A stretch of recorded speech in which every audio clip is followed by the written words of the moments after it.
A whole new journey has officially begun, and everyone on the AfterLife Season 4 server will have the same new beginning. But all is not as it seems. I'm not sure who I can trust and who I can't trust. Who can they trust? Who can't they trust? A perfect breeding ground for chaos. But first, let's venture into the mountains and build up some supplies before we ever engage with anyone.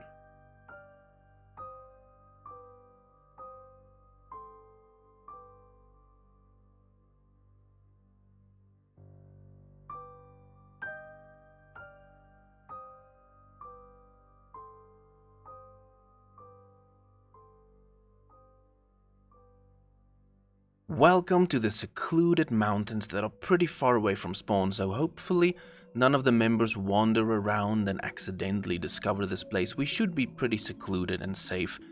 And as you can see on my travel here, I did collect a couple of iron ingots and things, and we got geared up a little bit.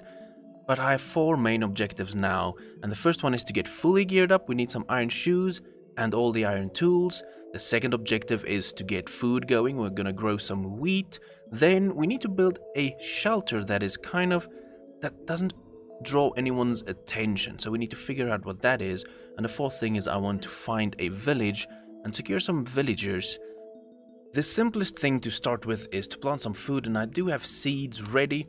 We collected some on the travel, so I'm gonna plant the seeds over here. I also have some sugarcane, so we can get that going immediately. And this is going to be a temporary farm, so we do not care if it looks magnificent. We will make better and more permanent farms later on. So for now, we're just growing some food. And fairly simple farm. Get some seeds going. Our next objective is to get fully geared up, and that is a fairly simple objective. All I did was I digged straight down to level 11, and I laid down a ladder. And now we can make everything into iron, which also includes some shoes, so I'm fully geared and garden is growing. But here's the ladder that I dug all the way down to level 11, so mining is sorted. For our secluded starter house, I'm thinking of going down into this river area, into this valley, if you will, and get our starter house built into the wall. That way, if someone comes from the spawn area on that side of the map, they can potentially miss it in case anyone shows up. And this is kind of the first introduction for plans I have for this season, but not getting into that yet. We need the starter house first.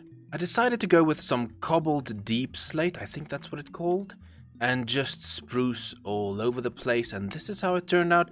Our little storage room, little starter house, super basic.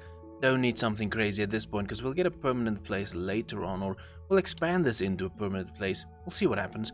My favorite feature here is the chest formation I have. It's kind of symmetrical, kind of randomized, if that makes sense. With a double chest, single chest kind of formation, and I did move all my stuff in here, so we are fully set and fully safe at this point from the night and from anything, so we can safely work in our workshop over here. This then brings us to our final quest for this episode, and that is to bring villagers over to our future base. And if I remember correctly from scouting a little bit, I saw a village. I think it's somewhere in that direction, and we're gonna have to do the painful thing of transporting them down this river, probably to our base, maybe somewhere else. We'll see about that, but I'm gonna go towards the village, which should be on that side, and then we can go through that painful journey of getting them this side.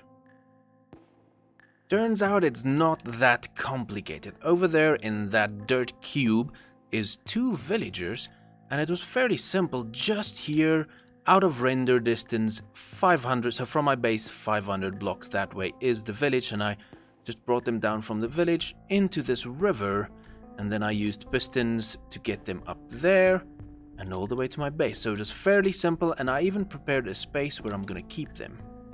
Now what we're gonna do with this space is have a villager breeder at the back with a farm and a farmer, and then we're gonna have a trading hall in that space. So we'll have corridors at the side that the villagers can just run towards their workstations in little chambers, and then we seal them in, and that should give us all the trades we will ever need. This is our villager breeder, which has the 2 villagers in it, and a farm patch, which still needs to expand, We just need beds on the side, then this will be fully functional, and then we can get all the villagers we need. And these will be the pods where all of our villagers will go in, so we'll place a lectern over there, and we'll close it up with a door, and right on top is where I'll have a lever so I can make sure that it's always shut, or that it's open. Currently we need it open, and maybe we'll place a trapdoor in front of that. We'll see if that is necessary. I want to see if this is good enough to keep them inside. Also place the beds in front here. I want to see if it works like this, and then if I can control when they breed. That's what I'm trying to do. So now we're just waiting to see if they actually breed. And then we have a villager breeder and trading hall. Our first trader is in place, and we just need to cycle through the trades to find some good trades and then lock them in. All the pods are ready to go. I can just place the workstations in front and bring the villagers through, which does mean that the villager breeder is up and running. Trying to get some potatoes going because wheat did not do anything, which was strange. Is that a... Oh no, he's looking down as if he wants to plant, but then he doesn't. I'll have to troubleshoot my farm. But this is our villager breeder and our trading hall, and we'll check in the future once I have a bunch of these villagers in place. With all of our objectives for this episode complete, I do have one bonus objective that we can do, and I discovered something in the mines, and it can't be a first episode of a new season without this objective. So let's go down into the mines, and then we turn right here, and right over here at the front I discovered my first diamonds. So let's go ahead and see how many there is and collect our first diamonds and get the achievement. There we go. Now this episode is actually rounded out and actually completed. And I did discover some more, but I only need 5 diamonds. We have 7. We can work with that. And there comes the celebrations. Right, let's head upstairs and work with these diamonds. The first 3 diamonds will go towards a pickaxe so that we can get some obsidian. And once we have the obsidian, we can make a portal, which I'm going to place round about here for now. I'll just mark it like that. And the second thing we can make, because we have obsidian and the diamonds, is we can make an enchantment table. I'm going to make that real quick, but we're not going to use it this episode. And we're also not going to use the portal, but we're just preparing these things for next episode. It has been done. Enchantment table is created. I'll place you there for now.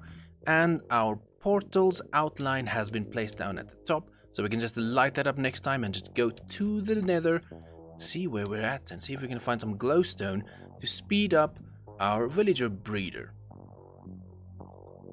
But on that note, we have reached the point where it's time to wrap up this episode, and I'm happy we moved to the mountains so fast, got away from everyone. We still need to figure out who we can trust, and if we can even trust anyone.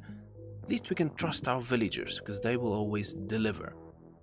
Seeing as we don't know who to trust, I think the best we can do is secure our independence.